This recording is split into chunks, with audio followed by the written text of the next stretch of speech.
Hello बच्चों, आज हम पढ़ेंगे 10वीं का भौतिक विज्ञान। यह लेक्चर नंबर फर्स्ट है। इसमें केवल न्यूमेरिकल पार्ट को ही देखेंगे। चैप्टर का नाम है विद्युत धारा और प्रतिरोध। तो आइए क्वेश्चन को पढ़ते हैं और आसानी से इसको सॉल्व करते हैं। यदि किसी चालक में प्रवाहित धारा 2 एम्पीयर है तथा चालक पर उपस्थित आवेश 4 कूलाम है, तो आवेश के प्रवाह का समय ज्ञात कीजिए। आपको अर्थात स्मॉल टी ज्ञात करना है। आपको दिया क्या गया है, पहले उसको नोट करिए। दिया है विद्युत धारा,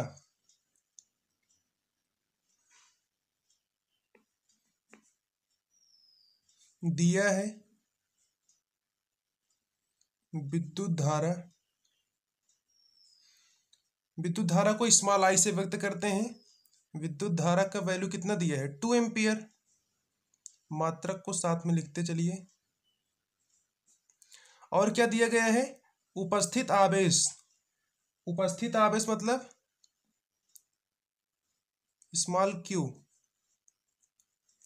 स्मॉल क्यू का वैल्यू कितना है, 4 coulomb.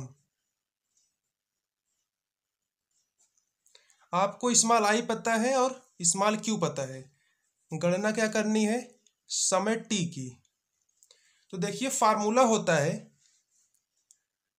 I is equal to Q upon T, या Q is equal to I T. Q is equal to I T से इसको हम ज्ञात करेंगे। ये हमारा आवेश बराबर वैद्युत धारा गुणे समय, ये हमारा फार्मूला होता है। तो हमें स्मॉल टी चाहिए, तो स्मॉल टी यदि हम निकालेंगे तो क्या आ जाएगा, जो स्मॉल आई इसकी मल्टीप्लिकेशन में है वह क्यू के डिवाइड में आ जाएगा, अर्थात क्यू बाई आई में। T is equal to Q upon I हो गया। अब क्यू के स्थान पे क्या है, 4 कूलाम है, 4 लिखेंगे। आई का वैल्यू क्या है, 2 है। 2 से इसके डिवाइड करेंगे तो कितना आ जाएगा, 2। ये टी बराबर 2। और समय है, समय का मात्रक क्या होता है, सेकंड। समय का मात्रक क्या होता है, सेकंड। तो स्मॉल टी का वैल्यू कितना आ गया बच्चों, 2 सेकंड। तो आपका क्वेश्चन नंबर 1 यहाँ पे समाप्त हुआ। आइए हम क्वेश्चन नंबर 2 की तरफ बढ़ते हैं। बस इनमें केवल यही फार्मूला लगा है कि Q equal to I T से, जहां आई क्या है, वैद्युत धारा है, टी क्या है, समय है, क्यू क्या है, आवेश है। तो यहाँ से टी निकालोगे तो आई क्या है, इसके डिवाइड में आ जाएगा आई, तो क्यू अपान आई। तो क्यू का वैल्यू है 4, आई का वैल्यू है 2, 2 2 जा 4, तो टी इक्वल टू 2 सेकेंड। आइए हम आज का दूसरा क्वेश्चन देखते हैं। यहाँ पे लिखा गया है, यदि एक इलेक्ट्रॉन को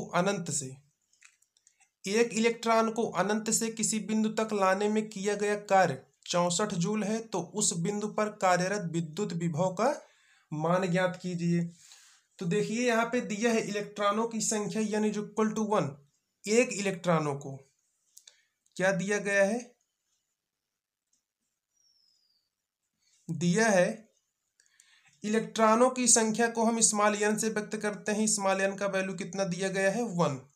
एक इलेक्ट्रॉन कहा गया है, तो small N is equal to 1 हो गया। अब दूसरा क्या है, किसी बिंदु तक लाने में किया गया कार्य, तो हम कार्य को किससे व्यक्त करते हैं, W से। कार्य W बराबर 64 जूल। तो उस बिंदु पर कार्यरत विद्युत विभव का मान ज्ञात कीजिए। आपको V का वैल्यू यहाँ पे ज्ञात करना है। देखिए स्मॉल ई का वैल्यू क्या होता है, स्मॉल ई का वैल्यू इसको आप याद करिए, 1.6 इंटू 10 की पावर -19, और मात्रक क्या हो जाएगा, कूलाम। डब्लू पता है, भी पता है, क्योंकि आप भी ज्ञात करेंगे। तो इसके लिए और क्या चाहिए, क्यू चाहिए। तो क्यू कैसे निकलेगा, तो वैद्युत आवेश का फार्मूला पढ़ चुके हैं, क्यू इक्वल टू यानी से। सूत्र का उपयोग करेंगे, क्यू इक्वल टू यानी।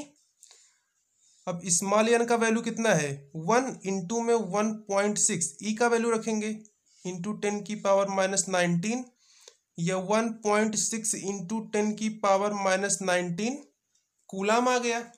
क्यू का वैल्यू पता है, डब्ल्यू का वैल्यू पता है, तो भी कैसे ज्ञात करेंगे। देखिए जो वैद्युत विभव होता है, वैद्युत विभव क्या होता है, वैद्युत विभव भी इक्वल टू होता है कार्य बटे आवेश W बाई क्यू के। ये हमारा क्या है, सूत्र है वैद्युत विभव का, V equal to W by Q. अब देखिए W के स्थान पे क्या दिया गया है 64 अपान में Q। Q का वैल्यू अभी हमने ज्ञात किया 1.6 इंटू 10 की पावर माइनस 19। अब देखिए यहाँ से पॉइंट को हटाएंगे तो ऊपर एक जीरो बढ़ जाएगा, इसको हम डिवाइड करें तो कितना आ जाएगा 40 इंटू 10 की पावर ये माइनस 19, हर में है अंश में जाएगा तो प्लस का 19 बन जाएगा। अब देखिए इसको हम और शॉर्ट फॉर्म में कैसे लिख सकते हैं, इसको आप लिख सकते हैं 4.0 इंटू 10 की पावर कितना, जब दशमलव को हम इस पक्ष में लाएंगे तो एक पावर ऐड हो जाएगा, तो 4 इंटू 10 की पावर 20 वोल्ट। तो V का वैल्यू क्या पता चल गया 4.0 इंटू 10 की पावर 20 वोल्ट। आपको फार्मूला यदि पता होगा तो आप क्वेश्चन को आसानी से सॉल्व कर पाएंगे। तो चलिए हम आज का तीसरा क्वेश्चन देखते हैं। तो आज का हमारा थर्ड क्वेश्चन है 5 कूलाम वाले एक विद्युत आवेश को विद्युत क्षेत्र में एक बिंदु से दूसरे बिंदु तक ले जाने में 30 जूल खर्च करनी पड़ती है, ऊर्जा खर्च करनी पड़ती है। यदि पहले बिंदु का विभव 10 वोल्ट है तो दूसरे बिंदु का विभव कितना होगा। आपको यहाँ पे क्या क्या पता है, आवेश पता है, आवेश को हम स्मॉल क्यू से प्रदर्शित करते हैं, आवेश इज इक्वल टू क्या होता है IT। तो Q इज इक्वल टू यहाँ पे 5 कूलाम दिया गया है, इसको आप नोट करिए। और क्या दिया गया है, जाने में 30 जूल ऊर्जा खर्च करनी पड़ती है। तो ऊर्जा खर्च करनी पड़ती है तो ये किसका वैल्यू है W का। W इज इक्वल टू क्या दिया गया है 30 जूल। यदि पहले बिंदु का विभव अर्थात आपको V1 पता है, V1 कितना है 10 वोल्ट,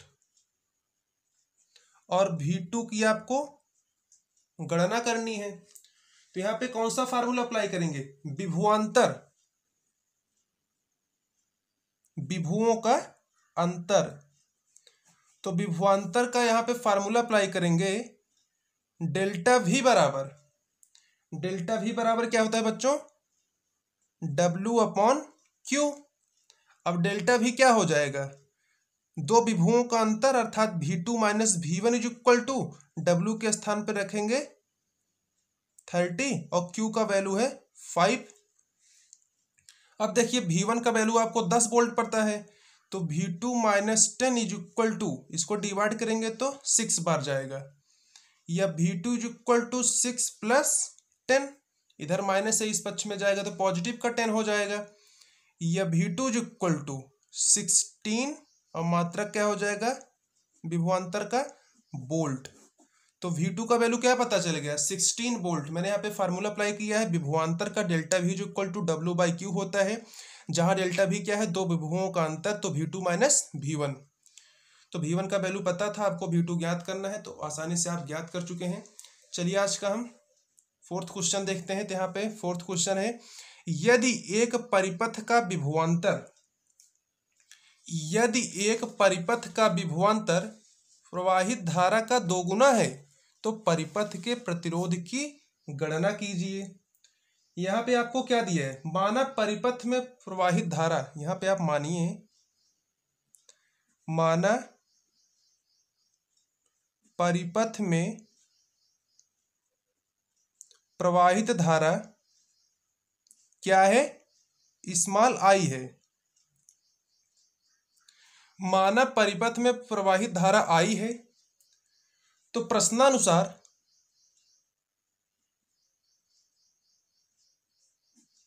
प्रश्नानुसार क्या कह रहा है कि एक परिपथ का विभवांतर अर्थात जो V है वह धारा का 2 गुना है अर्थात V इक्वल टू 2I।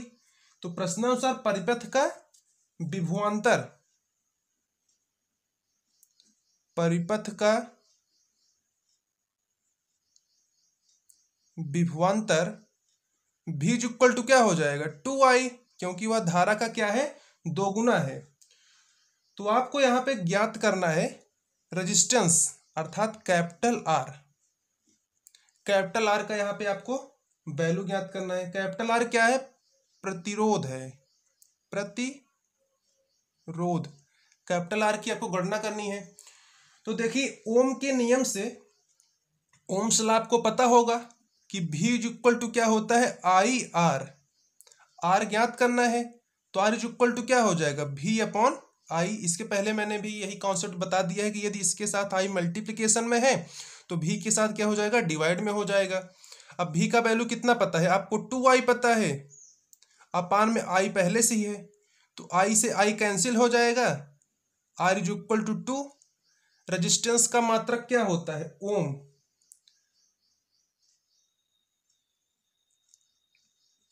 आप ऐसे भी लिख सकते हैं और सिंबल के रूप में लिखे तो ऐसे भी कर सकते हैं। तो रेजिस्टेंस का वैल्यू कितना आ गया, 2 ओम। तो बच्चों इस क्लास को यहीं पे हम समाप्त करेंगे। आने वाले नेक्स्ट वीडियो में हम क्वेश्चन नंबर 5 से स्टार्ट करेंगे। Thanks for watching this video. Have a great day.